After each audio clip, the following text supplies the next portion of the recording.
Welcome back, Doubts Aloud listeners, or listener, if we reduce to one. We are now out of the shackles of slavery, finally, only to enter another door that has cosmological argument on it, and also the Adam and Eve doorway again. We'll be delving into both of those today. But so I put to either of you, Francis, hi, and Ed, how you doing? Hello. Hi. So let's just kick off what we normally do with some relevant news from since last time. What have we got? Well, we had a great evening in the Unbelievable discussion group in London. And Steve, again, our guest last month, was a key part of it. Francis, this is new to you because it was a bit of a repeat of what we did at Greenbelt. So how did you feel? I thought it went very well. I thought it was very interesting. It resulted in, well, obviously I can't. People don't know what we did. So yeah, well, maybe...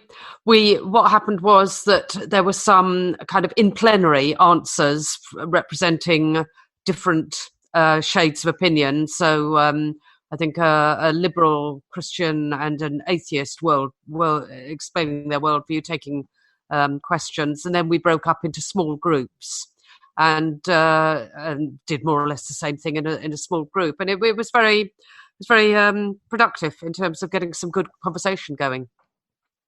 Yeah, what was the best question?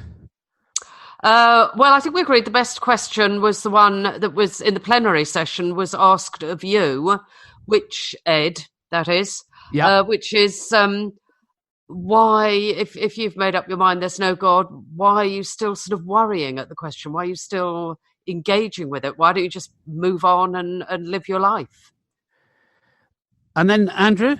Well, yes, when I was walking home, funny enough, with Steve, he asked me the same question. He said he thought that was the definitively best question, and I was obviously itching in there for them to pick me. As I felt like the donkey in Shrek, going pick me. But they picked Steve, the liberal Christian, and then the hardline atheist Ed, as the roles were being played. And I think agnosticism just doesn't sort of it's just boring, but it's not. I was going, I could say a lot here.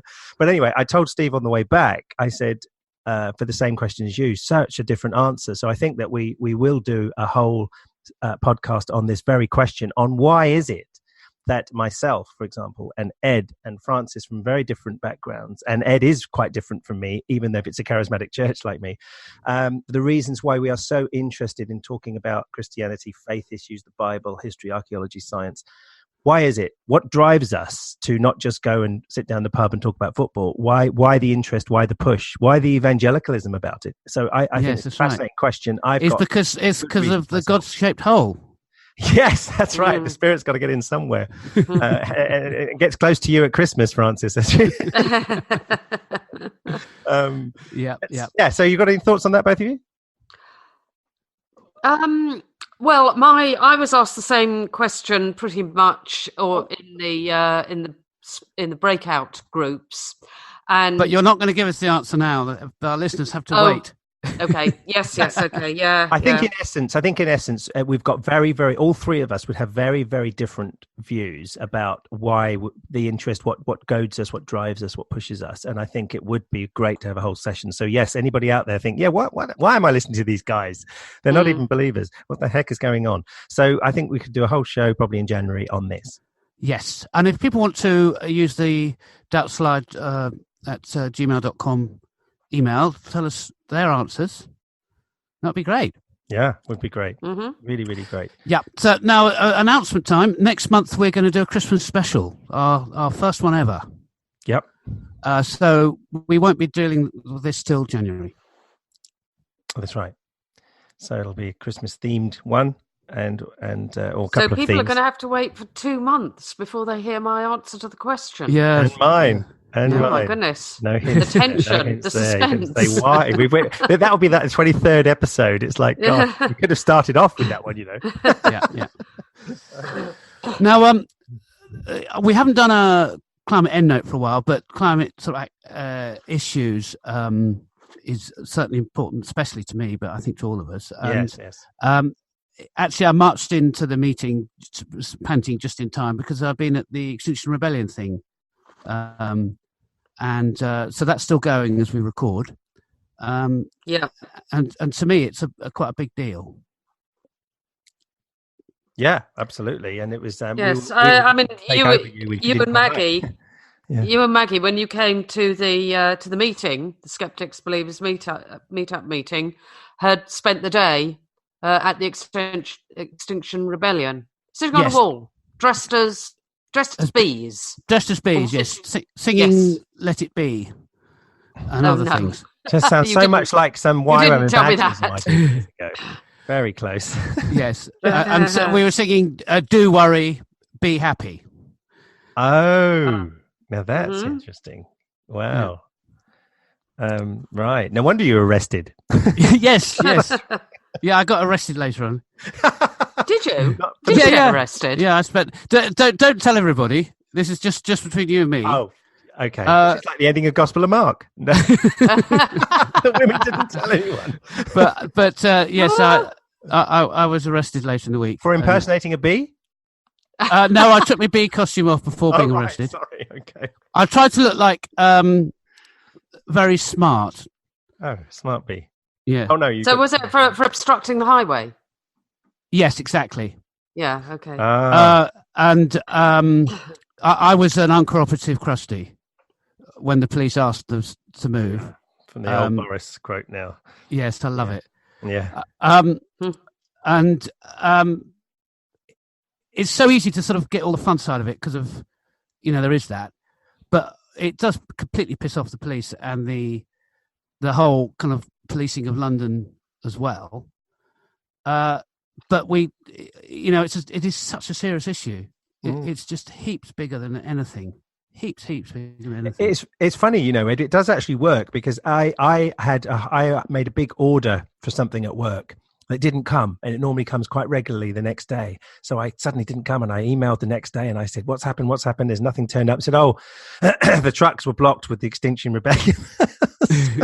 Yeah. I thought, wow, okay, Ed, that's Yeah. right. You kind of part of stopping this order, which is great. I didn't mind at all. It's just, that was the reason. Yeah. Mm. Before we move on, I'm going to indulge myself.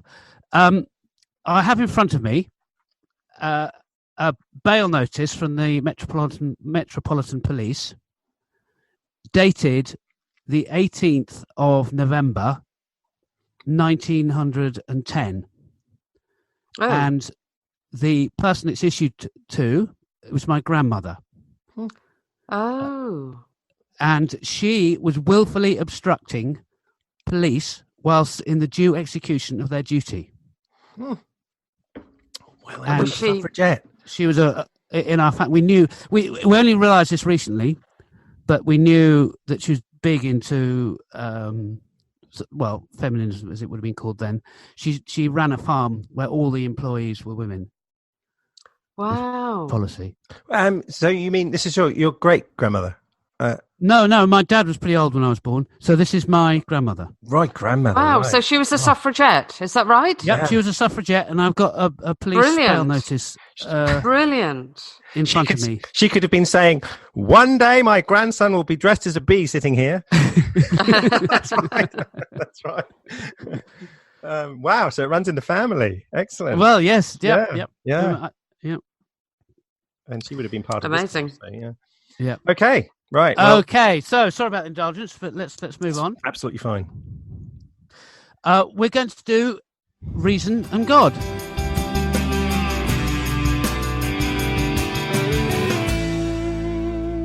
Hello? Oh, no, that's just the pause for the music. Oh, is it? Sorry. Yeah. Sorry.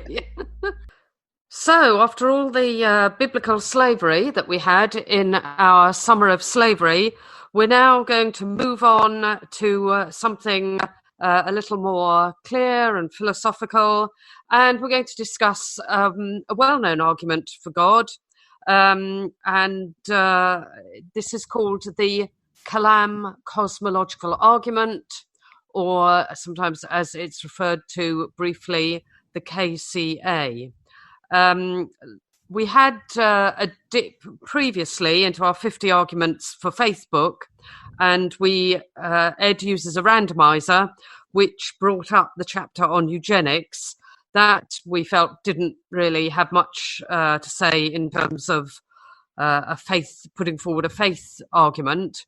And so we're dealing with the KCA, although it's actually not one of the arguments in the book, but it is a well-known argument. It's very popular, and it's particularly been advanced by William Lane Craig, who is, I would say, a bit of an apologist's hero. He's their sort of go-to man when they think they want to get out their big guns. It's like, oh, William Lane Craig. And his kind of restatement of the Kalam Cosmological Argument is one of his...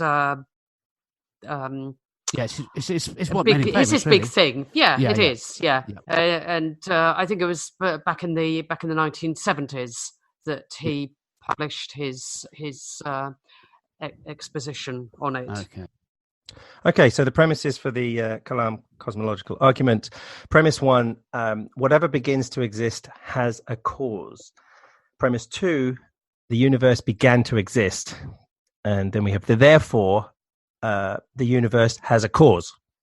Great, thanks. So from the universe has a cause, Craig then goes on to give an indication of why that cause would need to be a personal creator God rather than just some scientific process.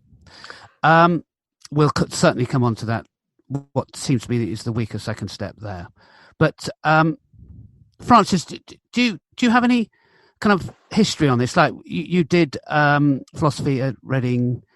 Was that kind of thing even discussed? Not really. I mean, perhaps not surprisingly, because I did philosophy at Reading in the mid-70s, and Craig published his work on the Kalam Cosmological Argument in the late 70s. I believe it was 1979.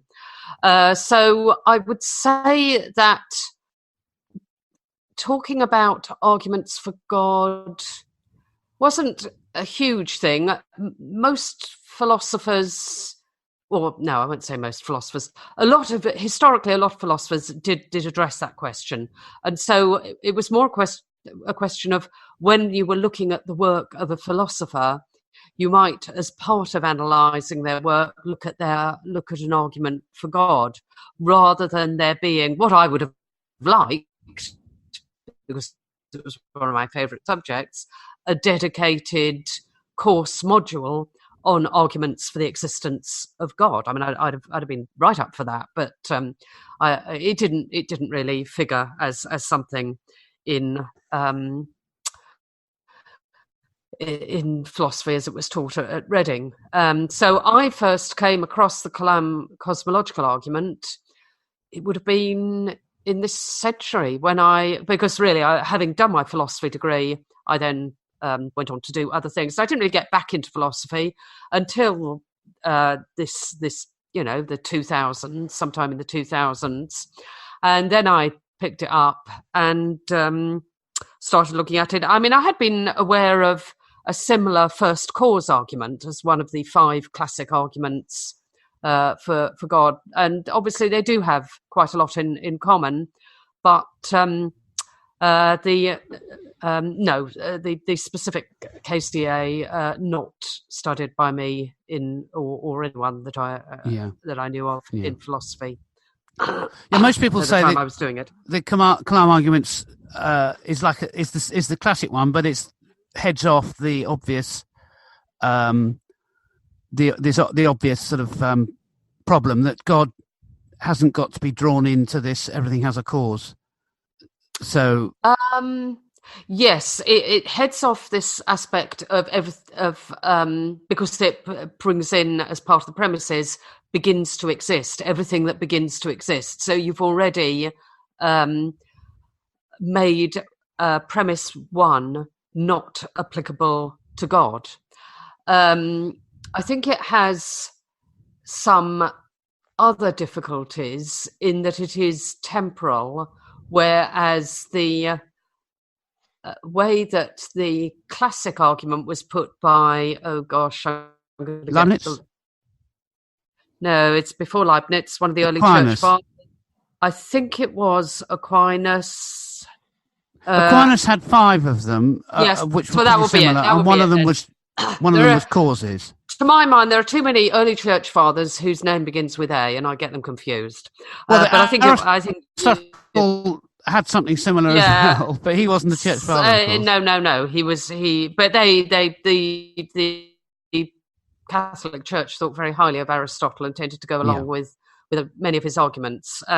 So yes, I think it's Thomas Aquinas, isn't it? And yes, but the advantage of his argument is that it's not temporal. So his argument would still apply even in an eternally existing universe. He didn't think that the universe was eternal. He thought for theological reasons it had a beginning.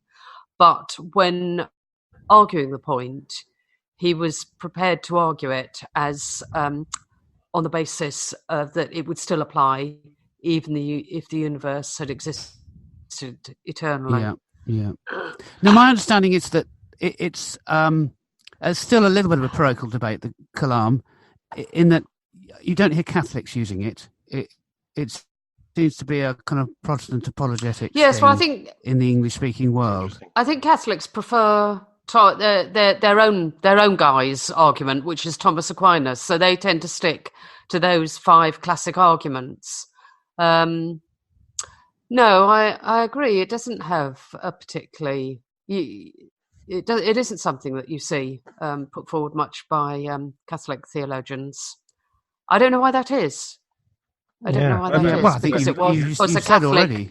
It was a Catholic scientist who found evidence towards the universe having what you might term a beginning. Yeah. So I don't know. You might have thought it would find some favour with them after that, but there we are. Counter-apologists are all over this like a rash.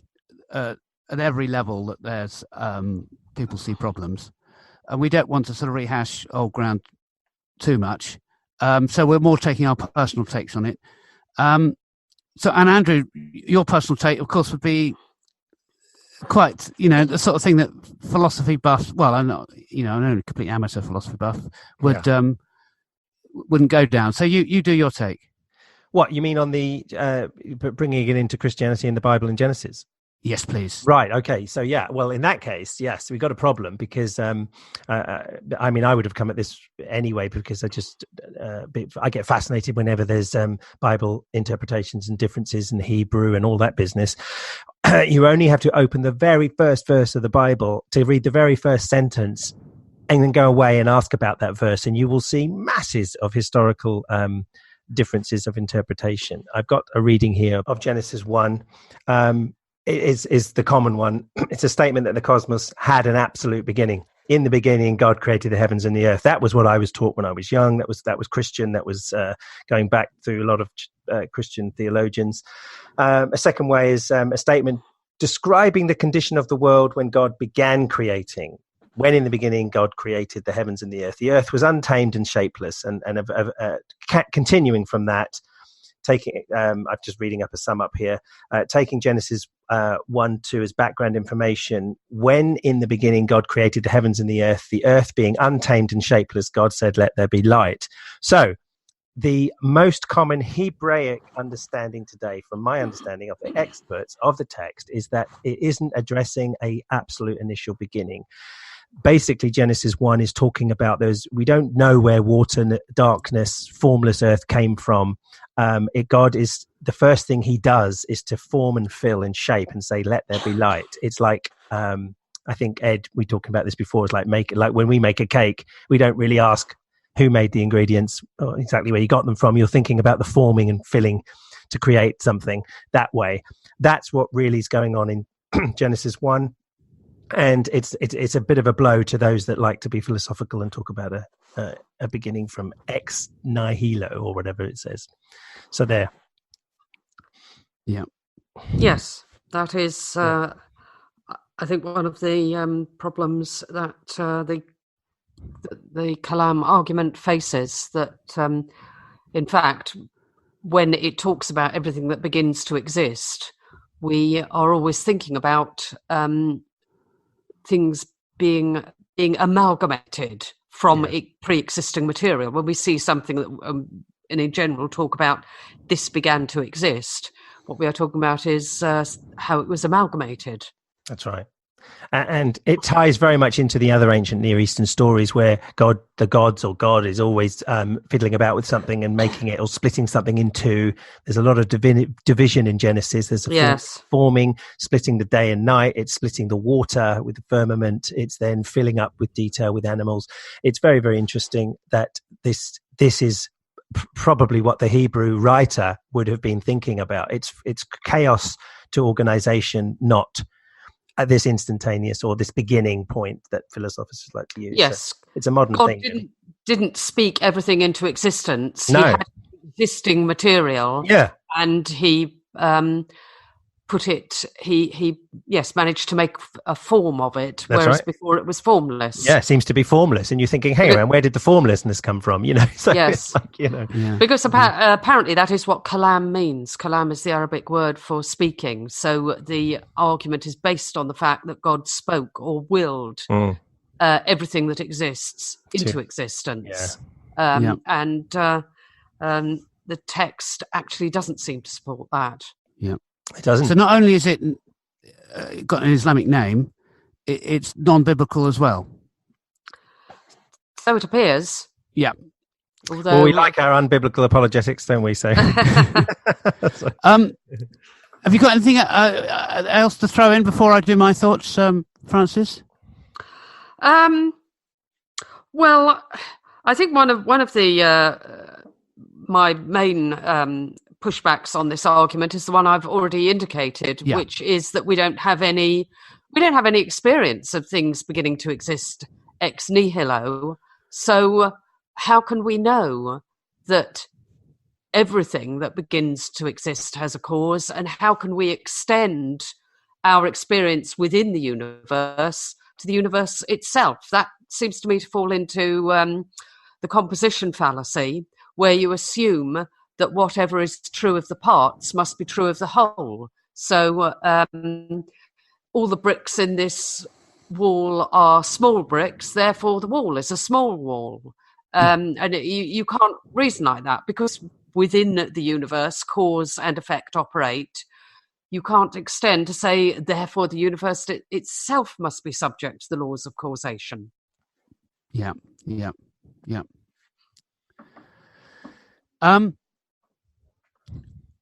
I've got a few things. Mm-hmm. What we haven't actually drilled into is how ridiculous it is to jump from the universe having a cause to that cause having to be a person. exactly. Yep. Well, in fairness to William Lane Craig, I would say that he doesn't jump. He does try. He acknowledges himself that this is just the first step in a case that he intends to build up to show that the cause has to be personal. So he does have some arguments to support it. I'm not saying they're good arguments, but he does. He does put forward arguments. But you have to remember, though, Francis, that anybody that's coming to this conclusion is probably starting from their deep personal, as even William Lane Craig would say, Holy Spirit encounter before you even start thinking about the cosmos, and then you work backwards to the reasons to get back to where you are. So it's not like, I don't think I hear too many people saying, gosh, I really pondered as an atheist this thing. Gosh, there must be a God. And now it's leading me to Christianity. It may be the case, but that's not what he would be doing.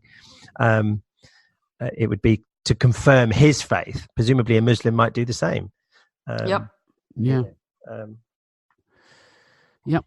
In fact, the great Skardai Phil, who it's a travesty that he's not actually been on our show yet.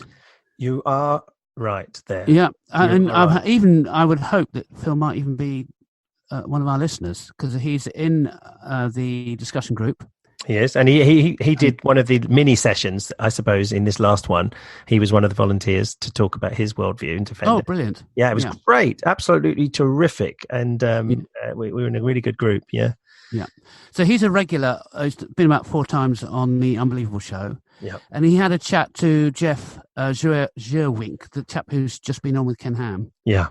That'll come up later. Reasons to Believe. And he, I'll read out the kind of blurb of the show. It was the 11th of April 2015, and Justin's sort of preamble on the website says, recent news headlines suggested that the theory of the Big Bang, in which the universe had a beginning point, has been overturned. If it's true and the universe is eternal after all, would it consign cosmological arguments to the dustbin? ? Yeah, good one. So that was what Phil and Jeff were talking about in 2015. And my memory, I haven't listened to it in the last month or so, but my memory clearly is that it's all just highly uncertain. And Phil got Jeff to pretty well be on board with that. And that we just don't know if the universe had a beginning if we're using science to answer the question. I mean, my understanding of that is that some people have jumped on this and said, it's now being over those that don't like the Big Bang anyway, because like young Earth creationists don't like the Big Bang. So they'll be happy to see that sort of criticized out of context. But it seems to be the differences in evolution wouldn't be bringing down evolution. They're just like criticizing aspects of it. And I suppose there's debate in this whole origins thing, and it's more nuanced. So some of the things that are now being re-questioned is a more nuanced thing, not a wholesale casting off. That would be what Phil said, something like that to me anyway on that. Anyway. Yeah. And of course, William Lane Craig does have some arguments, some philosophical arguments for claiming that the universe can't be past eternal. I don't know if with these infinite numbers. Yes, to do with infinite hotel. numbers. Yeah, Hilbert's Hotel. Yeah, him. Yeah. Which is just. Shall I just very briefly deal with that for those who aren't familiar with? Oh, cool. Okay, if you can. Wow. Well, I'm not going to go into it. Just to explain, it's a kind of thought experiment to show the oddity of infinities. So that if you imagine somebody called Hilbert who runs a hotel which has an infinite number of rooms, and the idea is that when you play around with the idea of what that would mean, it brings up all sorts of anomalies and things that are so absurd that William Lane Craig uses that to say this is so absurd that actual infinities can't exist. You could never have a thing that was actually infinite, because if you had this hotel, it means that if all the rooms were full and you got an extra guest, you could still just get everybody to move up a room and you could fit in the guest. And if half the rooms disappeared, you would still have infinite rooms. So you would have lost half the rooms. Say you lost every even numbered room and all you were left with were the odd numbered rooms, you would still in a hotel with infinite rooms have exactly the same number of rooms, because you'd have infinite rooms. So it's sort of, how can actual infinities exist? They can't, they're absurd, therefore an actual past infinity can't exist. And his other argument is that time you can't reach back to the eternal past and get to the present, because how would you ever proceed from an eternal past to a present? You would always be on the way there, but never getting there, because it goes back infinitely. So there's no way you can ever actually get to the present. Yeah. That's my quick and dirty summary of his arguments against infinity. Well, can I offload people to another podcast? Right now. Do you remember Justin Sheba? Switch over now, please. Justin Sheba from Reasonable Doubts. Yeah. He started something called Real Atheology. And that is a podcast that he's sort of given up the whole thing and doing other stuff, but the podcast is still going. And they had done a couple on this. So there's a whole hour discussion of what Francis just presented on these infinities. Yes, and I listened to it, and if I hadn't listened to it, I wouldn't have been able to even attempt the summary I did, and it's actually very good. It's very, very good, because it's quite a complex area. Can we put a link in the show notes, Ed? Because I really think it's a great resource, because that Yeah. I think so it's if quite you were a wanting challenging area. If you're wanting proper philosophy from us and you're not getting it, well, that's where you should go. And that's not Justin Bieber. That's Justin Bieber. So you get mixed up there. Yeah. And I'll put in two links. One is to a more general discussion they had on the Kalam, and a second on this very detailed point of the infinities. Yeah. Before we move on with this, can I do my kind of little thing? Because this is how I always bat away with Kalam, and I don't hear other people using the same approach. So this is just thrown in as something, a new way of looking at it may be.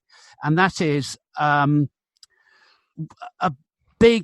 the three things that should make an argument, that are required to make the argument work. One is that the premises must be true.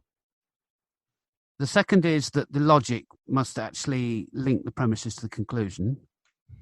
And the third is that there shouldn't be ambiguity in the premises. And I think for the argument to work, you have to smuggle in some ambiguity in the meaning of the word universe. And what I mean is there's at least two ways that you could make universe mean. One is our universe. So whatever it is that initiated or came from the Big Bang, that's our universe. So we know how old it is, or if it is a beginning, then we do know how old it is, and it's sort of clearly known in its size and extent and all the rest of it. Another meaning of universe would be a kind of everything that is kind of universe. So that could include a multiverse that generated the Big Bang, or it could be some quantum state, or it could be the thing that generated the quantum state that generated the universe, or it could be the thing that generated that, or was the explanation of that. Who knows where it will all end? It's just completely beyond us. It's sort of everything that isn't God sort of thing. So that kind of universe, everything that is really completely different from universe as what we understand as the universe we're living in. And the Kalam only works, to me, if you make a switch from one to the other. So you could argue, sticking to our universe, all you're arguing is that the Big Bang had a cause, which may or may not be the case. Cause might be a completely inappropriate scientific term. But that doesn't get you far. Cosmologists are working on whatever it was that generated the Big Bang. They've got cosmological models that have all sorts of stuff in them, and they're doing okay, but certainly haven't got there yet. So that's one kind of way of looking at it. But if you then say, so saying the universe has a cause is a unimportant conclusion if you stick to that definition of the universe. If you go for the more comprehensive everything that is kind of definition of the universe, how can you possibly begin to attempt to prove that it had a beginning? That's just ridiculous. Talking about events, an infinite number of events, even if that argument works, how do you know that being eternal means trundling through time in steps? We just no idea what the ultimate kind of brute fact is of the universe. If it could be timeless, like a kind of number is timeless, or a scientific law seems to be timeless. It's just a thing that is. It doesn't exist in time. Who knows? So you just get nowhere unless you flip from prove that our universe began to exist to therefore the kind of all that is has a cause, which could be God. So that's my take anyway.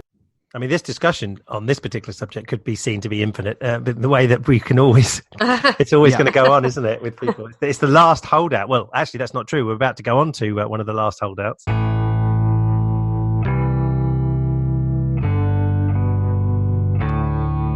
Okay, Christian diversity, Adam and Eve.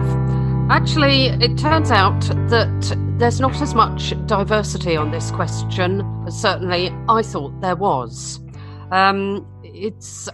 Although the church has shown willingness eventually to embrace the science of evolution through natural selection, there is still a resistance to throwing out the historical persons of Adam and Eve, and there is still an insistence across even those parts of the liberal church who do accept that we are here as a result of many eons of evolution and changes through natural selection.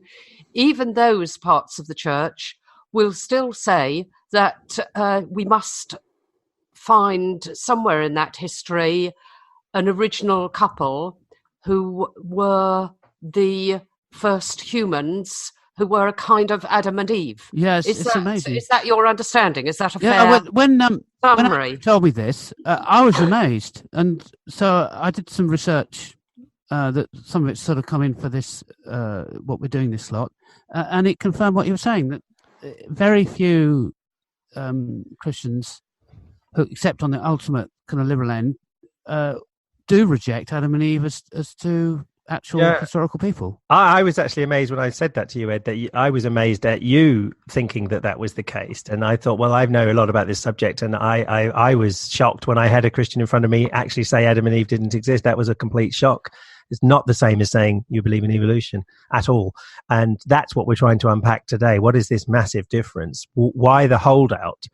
Aside from the highly vocal young earth creationists who completely deride evolution and many aspects of modern science and hold to a very, very face value, almost childlike reading of Genesis, that they obviously, that they make, hey, well, the sun shines on defending Adam and Eve because of the whole logical theology that they have. But it's that whole theology to a degree is still in all kinds of forms of Christians: Catholic, Eastern Orthodox, Protestant, more progressives.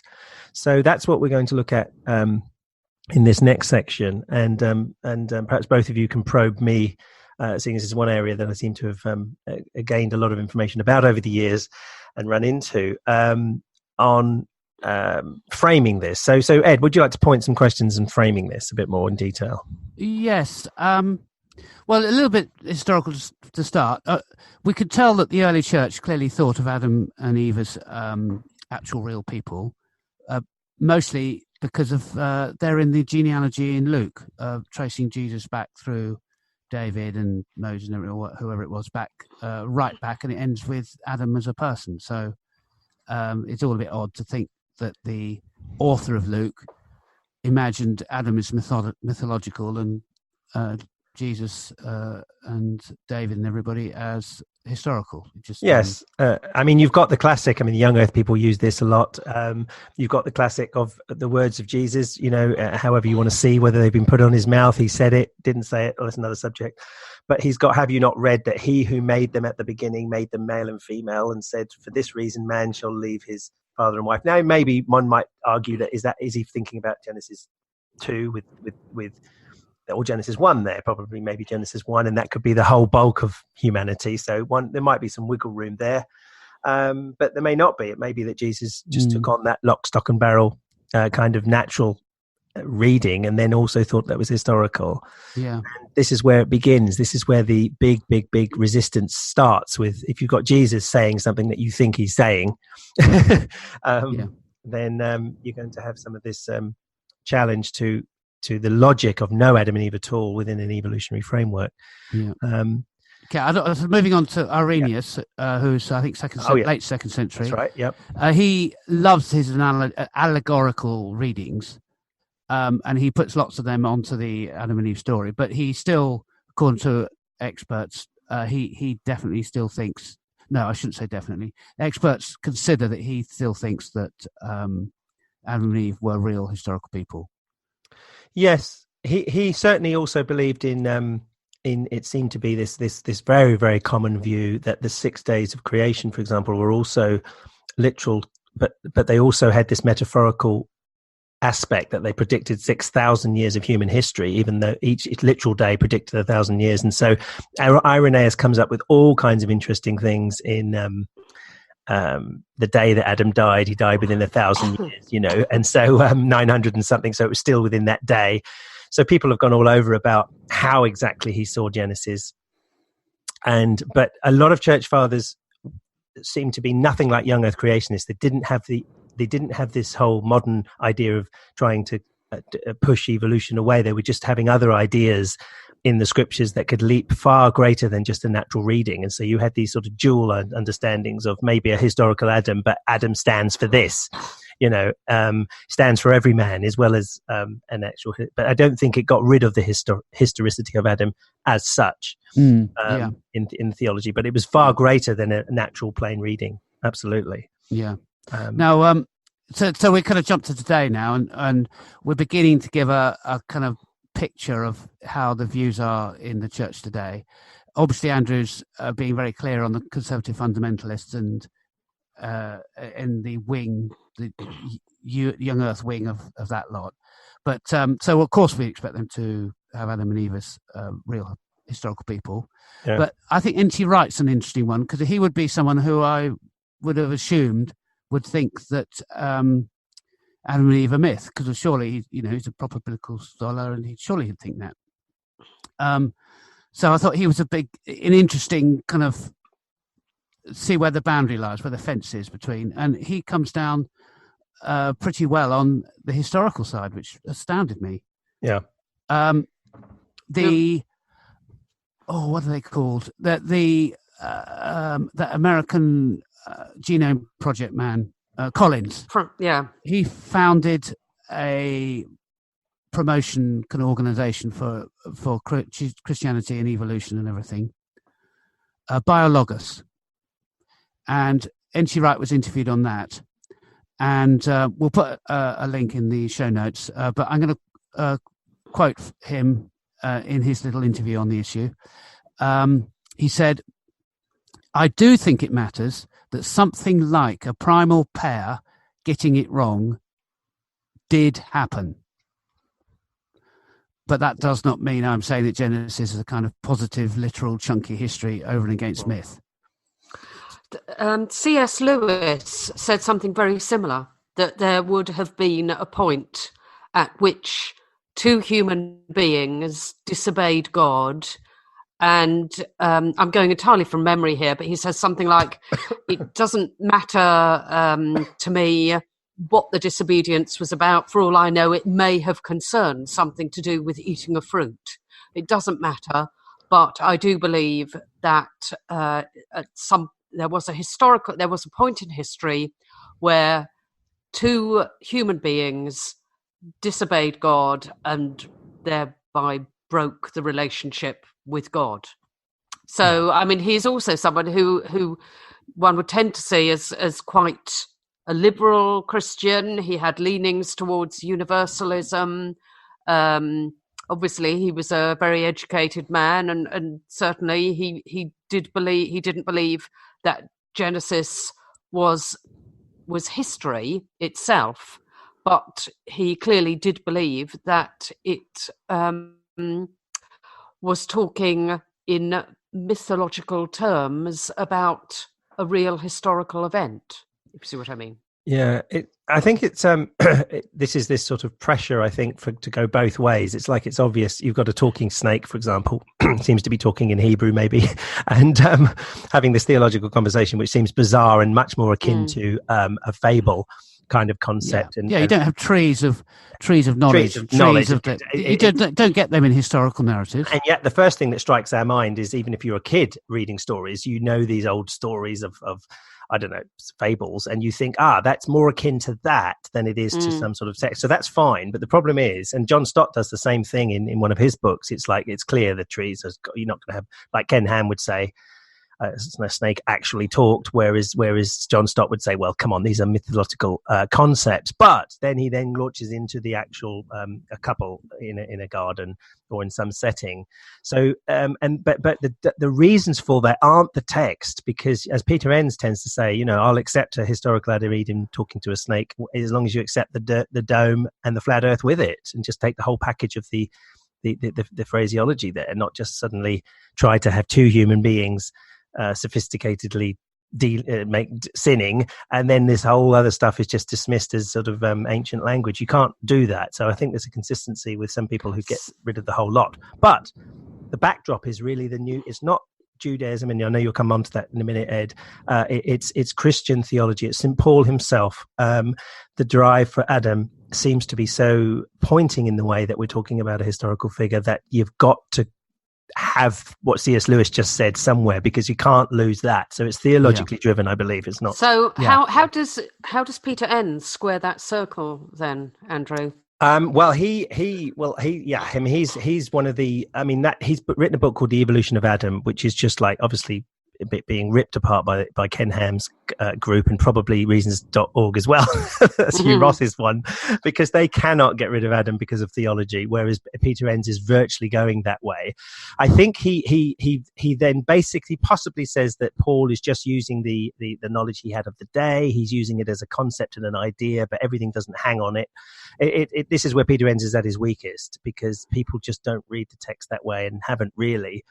He can definitely make a great case for the Old Testament being an analogy for Israel, that Adam in the garden being cast out is like Israel being cast out of the land, and all this stuff. I think that's really good theology. But when it comes to Adam in the New Testament, it's very difficult for the last Adam, or Adam was made a living soul from the dust of the earth, and the last man was a life-giving spirit. You think, hey, this is an actual individual that brought something into the world, not a complete. This is where I'd even point. I would ask John, our friend in the group. I'd point to him and say, "Well, how do you look at that?" And with no Adam and Eve, because Paul, if you were talking to Paul would say, "What are you on about? Adam caused all this," you know. I get it. It's not hard for me as an agnostic. You can just say, "Well, Paul was wrong, and it wasn't true anyway." But as a believer, you've got some. Yeah. Could you hold that thought for a bit? Yes, certainly. Because I'm trying to have a kind of sweep of going in order of modern church views. We've got two more to do. We've got the Catholic Church, who we imagine to be much more reasonable, and the Eastern Orthodox. So with the Catholics, of course, Aquinas is one of their big people, and it's clear that he thought Adam was a full historical person. And Augustine, wasn't Augustine one of the first who made a big push to it being historical, that it was very fundamental to Augustine's theology that this was an actual, literal, true story, I believe. Yes, it was, and he was also old Earth people and progressive theological evolutionary creationists have tried to use Augustine to say, look, it's pre-science, and he wasn't a literalist on Genesis. Well, no, true, but he was a young Earth creationist. He believed the world was 5,000 years old, and he believed Adam and Eve were the cause of an awful lot, and he believed the world was made in a couple of seconds, and that the days were just metaphorical. He couldn't really cope with the idea that God took 7 days like a man would build something. He thought, no, these are just framework, or these are things. So I understand his approach to the days is absolutely not literal. People have jumped on that and taken it for all kinds of views, but actually he still thought the world had no reason to be older than the genealogies, from my research and understanding. And Adam was very, very key. And he's probably one of the big ones to be responsible for Adam being the last holdout now, I think. So the Catholics actually had a kind of go at this in 1950 when Pope Pius XI, he got lots of scientists and theologians to sort of bash their heads together and come up with something. And that was the kind of big first official document about it since Darwin, I guess, and all the kind of when the science came out. And it's the document produced is called an encyclical. So that Francis, do you know what the encyclical means? No, I don't know. I don't know the answer to the question you're going to ask. I don't know. I've never thought about it. Yes. So it's not the Pope speaking infallibly, I'm sure, but it's... Oh, no, that would be ex cathedra. It's only he's only infallible when he speaks on a matter of faith, ex cathedra. Handy, yep. So it's not that, but it's anyway. It's a sort of important Pope stamped encyclical, and again we'll put a link to it. And it does have a paragraph 37 on Adam, which is, I'm not going to read it because it's got sort of double negatives that you really have to read it a few times to be absolutely clear what it's saying. Yeah. But it's clearly saying that they go against the idea that Adam is not the parent of everyone else, and that and he was the only one. So Adam doesn't represent lots of people, and Adam is the parent of all of us. They are absolutely. So we are all descended. We are all descended from from two particular individuals. Yes, two particular historical. That must have surprised you, Ed. Yes, because to me, the Catholic Church is the sort of adult in the room who I like it. who are fine with an evolution and are happy to sort of blow with the wind as what reality and science teach. But not on this. Yeah, I have found out what encyclical means. If you're interested, it means circular letter, a letter which is circulated. Oh, okay. And so it's in papal use. It's generally used by the Pope to send around to address issues of theological importance, and it's sent to the church senior people. Okay, good. It can actually be pulled apart, though, Ed, really, if you think about it. This is the problem. When you get into the sort of, if you had a video and you're looking at, if it was possible to look at the evolution and how it happened, how on earth can you get all of the world's offspring from those two? Because even if you said, well, you've got to go back further, you then rip it out of any context in the natural reading of the Bible, and you go back, 100,000 years, 150. You haven't got that. You can't stretch the Bible to that in any meaningful sense when you just naturally read it. If you're going, to use that. So I find it impossible to think how you can get, it fitted into an evolutionary scenario to have an Adam and Eve myself. So, yeah. They had another go in 1996 when Pope John Paul II had a message to the Pontifical Academy of Sciences on evolution, with some subtitle: "The Magisterium is concerned with the question of evolution, for it involves conception of man." So you would have thought Adam and Eve are pretty central to all that, but it was basically backing up the 1950 encyclical without even mentioning the word Adam. So if of interest, that will be in the show notes as well. Yep. We need to skip along. So we've got the Orthodox Church now, which are the other adult in the room, from my point of view. Yes. They traditionally, for sure, obviously Adam and Eve are proper literal people. Yeah. So they've taken on from the Church Fathers. They would probably have a better link to the Church Fathers maybe than any other group around. So they talk about Adam and Eve also as our first parents, and Adam is a saint in them as well, in their thing as well. So you can't have I don't think you have a saint that's also a mythological person. That would be quite a stretch. Why? Well, I don't know, because the Catholic Church got rid of a load of saints, didn't it, in the 70s, including St. George. Oh, okay. No, just because they said they were mythical. One was St. George. There he was officially removed as a saint because they said no. Well, that shows that if you have someone as a saint, then you're agreeing that they're historical. Yes, if you retain them as a saint, then you must agree. Yes, because still retaining a saint is in heaven, so you can't be in heaven if you're mythological. The Catholic Church can get rid of anything. They got rid of limbo, about 20 years ago or 15? Well, not anything. Not if it's cathedral or something. Okay, fair enough. But limbo was a bit of a shock.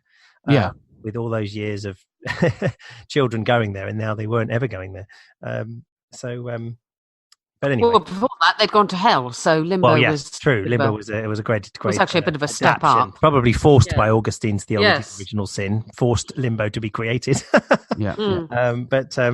Anyway, yes. So I'll kind of shut up on my tour of the church, except say I did try quite hard, and I did find one or two modern Orthodox theologians in American colleges talking about Adam and Eve as not historical, but it's still clearly the mainline thing. It's yes. I mean, this is out. Peter Enns is just a popular sort of progressive Christian who's now going that way. But I mean, obviously, that's been around. But it was when I was young. If I'd heard of such a thing, that wouldn't be a real Christian when I was young. Anyone going that far, evolution was not. When I was young, there were people who believed it, even though we were young Earth creationists in our family. You were seen as them very inconsistent and a bit weird, by selling out to secularism. But not Adam and Eve is a different ballgame. So, yeah. I should mention Dennis Alexander, because we've talked about him earlier in this podcast, because he came to the Unbelievable discussion group. Yes. And he is the kind of poster boy of no conflict between Christianity and science in this area, in this biological area. Yeah. And he takes the sort of John Stott line, I think you were talking about. That's right. Which is that they were real people, but the way he talks about it, it sounds like they're more like kind of Abraham and Sarah, people who are in the human community. That's right. Not the first, not the sort of parent of all, as the other churches would talk about it. That's right. I mean, this is where you get your difficulty, because you see in the natural flow of the language of the Bible, you've got sort of when the animals are made, you're almost I think there's a word for cattle. You're talking about the farming period. You're talking about maybe 6, 7, 8,000 years ago. It's kind of person, and that's what you have to do really to get into a genealogy that might work into Abraham, if you're going to be historical with Abraham as well as all these other people that might not be. But then you've got the problem. That's when you can't have them as the progenitors of the human race. You have to have them as the progenitors of Israel, perhaps. Peter Enns goes along that line. Even without an Adam and Eve, he still thinks that the story is about the origins of Israel. Whereas people like Reasons.org, Hugh Ross, cannot avoid that all humans must come from them, and so they have to push them back to 100,000 years now. And Ken Ham and that lot make absolute fun of Hugh Ross by saying, look, in 1980 Adam was 30,000 years old, in 2019 he's 100,000 years old. What's happening? We just believe the word, you see. So he's got a good point. Yes. You can't move Adam based on what you just now we found that Australian so hominid or whatever has okay, so that means that we must have so Adam's now 100. I've seen Hugh Ross change, so that to me is a big problem, huge problem. You just so this is the difference. Alexander takes this John Stott view that somehow there is two representative humans within the population at some era, probably as you said around about the farming era. But again, it's not the story you read, as Peter Enns points out, but it is something that they tried to do. Well, I'm much more interested by the more liberal end of the spectrum, because, of course, you'd expect Adam and Eve to be historical people for Ken Ham and the like. But the more liberal end, to me, it's an open door for them to ditch Adam and Eve, and it's an interesting question why they haven't. And Andrew has answered that to a degree to begin already, and I said hold that thought. Yes. But I want to sort of set up the question that Andrew's answering again by saying, look, in Genesis 1, the kind of 7-day creation, which is all poetic and lovely, it talks about let us make man in our image after our likeness for the final act of creation. And the word make man in our image is let us make Adam in our image. So Adam actually is just a sort of generic mankind. From the dust, man, earth, and then we move on to the actual story of Adam and Eve, and as we were talking about all its massive mythological elements, it's just obvious to anyone who hasn't got some theological a kind of need, or I put it actually, it's like a hook that a lot of theological weight is hanging off. If it wasn't for that, it would just be obvious. You just ditch it immediately. Of course, Adam and Eve are just mythological idea, just like the snake and the tree of life. But they don't, and that's the question. Right. Yeah. Well, I wouldn't actually agree with you there, Ed. I would just say that once you start, that's fine if you, yeah, absolutely. Genesis 1, mankind, Adam is of the earth. It's not a name. It's Adam. It's mankind. It's like you could have made, I don't know, 1 million and seen Genesis 1 like that. Apparently some Jews did see the difference between Genesis 1 and 2 and thought that maybe there was an Adam, but it was a different one. I think they called him a different name than the one in Genesis 2. So Jewish have been free to see different things. But when you get to say Genesis 5 and it says, and Adam lived to so-and-so, just like Abel did, or just like a couple of descendants down the line, you then seem to think, well, okay, I'm quite happy to see the whole lot as a metaphorical made up, none of them were historical. And it's just something that was handed down or made up. But if you're going to see the way that Adam is 900 and something years old next to another person and bearing children, and I think there was more children by Adam and Eve, I think, in Genesis 5. You then think, no, well, the reading of this seems to imply real people, and therefore you have to ditch all of that line if you're just going to say it's simply metaphor. A metaphor can't give birth to a historical being, for example. Well, I guess if I was a Christian still and aware of all this stuff, I'd probably say the metaphor finishes with the Tower of Babel, and after that then Abraham is the first historical, and even archaeologically there's problems with Abraham and everyone down to almost King David, but in terms of the Bible, you could say, Peter Enns would probably say the historicity starts possibly with Abraham, and the rest of it is primal history, and therefore we've just got stories, and maybe and what did the writers actually think or even know? I don't think at all, but that's what they would have said. Or we're running out of time, and I want to sort of pull things back before we sign off. So we've got this question: why is there so much hanging off this hook that the hook can't be abandoned? You talked a lot about the sin aspect and Paul in Romans. Yep. But it seems to me as an idea, just humans are sinful, and there's a myth talking about how that happened, but it's still the case that we're sinful. I don't see why it needs to have Adam and Eve as historical player to make sense of this sin doctrine. The original sin, you could ditch that and stay a Christian with no problem at all, I would have thought. Well, this will be something to probably surprise you both, but the Eastern Orthodox have a different take on the emphasis here anyway, because it's Protestants, they say, are just all about sin and all about sin. They're about death. And it's very, very key. It's not a surprise at all that Eastern Orthodox don't get rid of Adam and Eve, because death to human beings comes through that original primal pair. That's the introduction of death. Jesus comes and undoes the death that we all suffer, which of course does not fit at all into the evolutionary, which I don't even know how they try to do it. It's a metaphorical death then. Well, they would probably say, well, I don't know, because they talk about the death of our bodies as being integral to Adam as well. And so if we eventually die, so that's worth probing, because it's the resurrection that Jesus conquers that death. It's not just a metaphorical resurrection. I mean, again, if you wanted to have parallels, you might lead that way.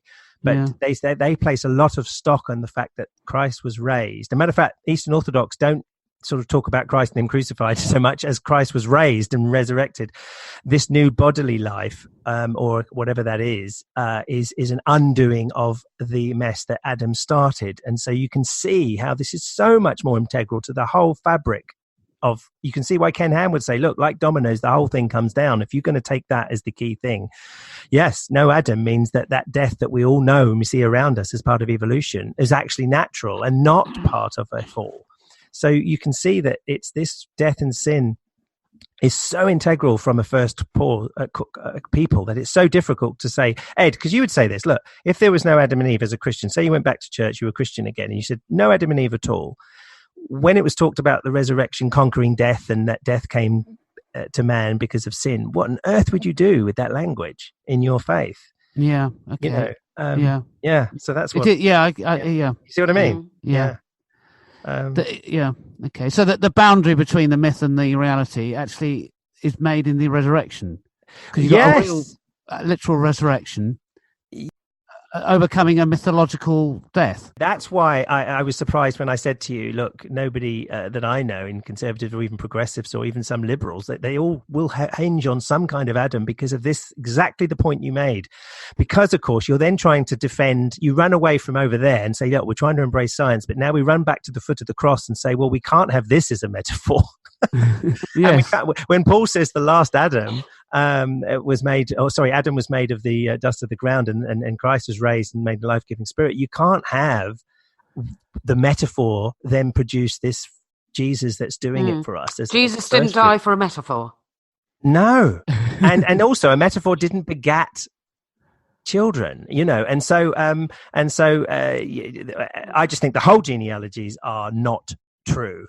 But if you're going to be like a lot of Christians, it's difficult to say, well, we'll pick when it does start. Like I said, Abraham, you might want to start it, but basically a metaphor causing the death, the sin, the problems that Christ has come to undo is absolutely phenomenally integral to many strands of Christianity, and that's where we see the resistance coming from. It's exactly that otherwise you start to then say, well, Christ is probably a mythicist would have a field day. Yeah, mythological Adam, mythological Christ. Yes, yeah, they do. They do. And they have a field day. They say, well, look, we know there's no Adam and Eve, and the last Adam is parallel to the new Adam. Last Adam, first man. Sorry, first man, last man. The last man can't be generally specific anyway. So, gosh, you don't want to go down there. So, So now we see why even C.S. Lewis, the great C.S. Lewis, has the primal pair. Why N.T. Wright is straddling that line. Yeah, riding two camels, basically. Yep. Okay, and there's another one which is a massive can of worms that I can't resist just mentioning in passing, but I'm sure we'll cover it a lot. Yeah. In a future episode. So this is the fall, and the big picture of the first three chapters of Genesis is God made it good. Adam and Eve sinned, and it all went horribly wrong. And it's not good anymore, and it's our fault as humans, not God's fault. Yes. So this is what I would call a theodicy, and I hear it all the time, and used to hear it all the time, and it's just sort of mentioned. It's just part of the water Christians swim in, or of a certainly evangelical type. Absolutely. It was, it's just Ken Ham made much of that in the Unbelievable show. Brilliantly, I thought. Yes, where he kept saying, well, if you would say that if you're not accepting the literal truth of Adam and Eve, it says God made it. God said it was good. So you're saying that cancer is good because you're saying that cancer didn't come into the earth as a result of man's sin. You're saying that cancer was always there. And, he just kept pushing that the point. points we've been making. Yeah. You don't need to, I don't need to argue, seriously, if I, with an evolutionary creationist or someone like Dennis Alexander, I say I won't. I'll just invite Ken Ham in to talk to him. And I don't need to argue with Ken Ham because I'll invite Dennis to talk to him about science. So there we go. Yeah. Cancel each other out. I can go for lunch. So that's another reason why people might cling to it. That's you. And again, I tested out John Nelson on this, and he said absolutely the fall as an explanation of suffering is not on. But you'll see bad theology as well as bad science. Yeah, creeping in though, and this is what Justin goes to. Creeping in now and increasing is the satanic fall that does it all before. You've heard that, haven't you? Yeah, I have. I've never heard of that. It's starting to make its little inroads. We'll never finish if we get into that. No. Adam is now gone. It's now the devil's fall, millions of years before, caused all the suffering and disease. Oh, okay. Yeah. Maybe we could do another program on that. Maybe we can do another. I think we definitely do. It's going that way, I believe. And then obviously there's the inerrancy thing but then a final thing that is on my list of possible reasons of why this hook is bearing so much is Christians need to have a clear way of saying that humans are not just any other animal but developed in certain ways. Do you think that's a part of the picture? Christians what? Sorry, say that again. That humans aren't just another kind of monkey that's developed better language and all the rest of it. There's got to be some way that there's a clean break between our evolution and our divine souls. Yes, it's human That's right. exceptionalism, isn't it? Yeah. Yes. Which That's so difficult. That's where it really, for me, was starting to get problematic. This idea of sort of even grabbing some hominids that might have been battling or even mating with Neanderthals, and then suddenly, I'll take you two, put you in a nice paradise, and then infuse a soul into you. It's just not the language of the Bible. Living soul, when it says man became a living soul, it's exactly the same word as creature. He made the animals out of the dust of the earth, and they were living creatures. And man was a living creature. So even the Bible sort of puts you in the same category, even though man is in the image of God, but it's not to do with the word soul. That's the point. It's the image of God, whatever that means. But, maybe it was a physical image of God if he had a body. So who knows? But this uniqueness of man needs to come from somewhere. And I find it so difficult in an evolutionary paradigm. Very, very difficult. Yeah. I mean, it's perhaps this is looping back too much to the beginning of our talk, but it is interesting that God is described as making man out of pre-existing material. He didn't just speak a human into existence ex nihilo. He took what was already there, the dust, and used that to make a man. And then he took what was already there, a man, and used that to make a woman. Yes, exactly. And the unformed earth, which eventually was presumably the dust, was already there anyway. Yes, that's right. Yes. So it's consistent with what we were saying right at the beginning of the podcast, that God didn't speak the universe into existence. He used the material that was already lying around. Yeah. So this uniqueness is obviously a massive push. You've got to get that uniqueness somehow in the evolutionary paradigm. So this is where the evolutionary creationists are really having trouble these days. Yeah. Great. Okay. Are you feeling happy to wind up? Absolutely. Yes. Yeah. I could say we have talked a lot about Ken Ham and Jeff talking. That was the 21st of October this year on The Unbelievable Show. That's right. And there is a terrific, absolutely terrific guy called who has a podcast called a YouTube channel called Pine Creek. He is terrific. He once was a Christian. He's very much like us, Ed, or particularly us two. He does he's got loads of followers and everything else. He does a stop and start point by point going through Ken Ham and Jeff Zurich's episode. And he does other ones as well on Unbelievable. And he says all the points that I would say if I was doing it. I'm thinking, this guy's amazing. He's stopping Ken Ham and saying that's a brilliant point. He stops Jeff and says that's a good point. So if you really want to get an outsider perspective on that show, it's Pine Creek on YouTube. Ken Ham, type it in. Oh, okay. I'll have a look at that. Yeah. I think I sent it to you on our WhatsApp as well, just to look at, because it really is excellent. It's like listening to this very podcast on the same subject. So great. So do get back to us, particularly on your reasons if you are unhealthily interested in counter-apologetics and you have your reason why. So email us at doubtsallowed@gmail.com and on any other issue. Yeah, okay. Don't take our word for anything. A lot of anything we say is to start you thinking about it, discussing it, bringing it up, finding something and saying, hey, you guys completely missed this and this, and you don't know about this clearly. That sort of email's fine. Bring them on. Great. Yeah. Okay, so I'm going to sign off. It's goodbye from me, Ed. And it's goodbye from me, Andrew. And it's goodbye from me, Francis.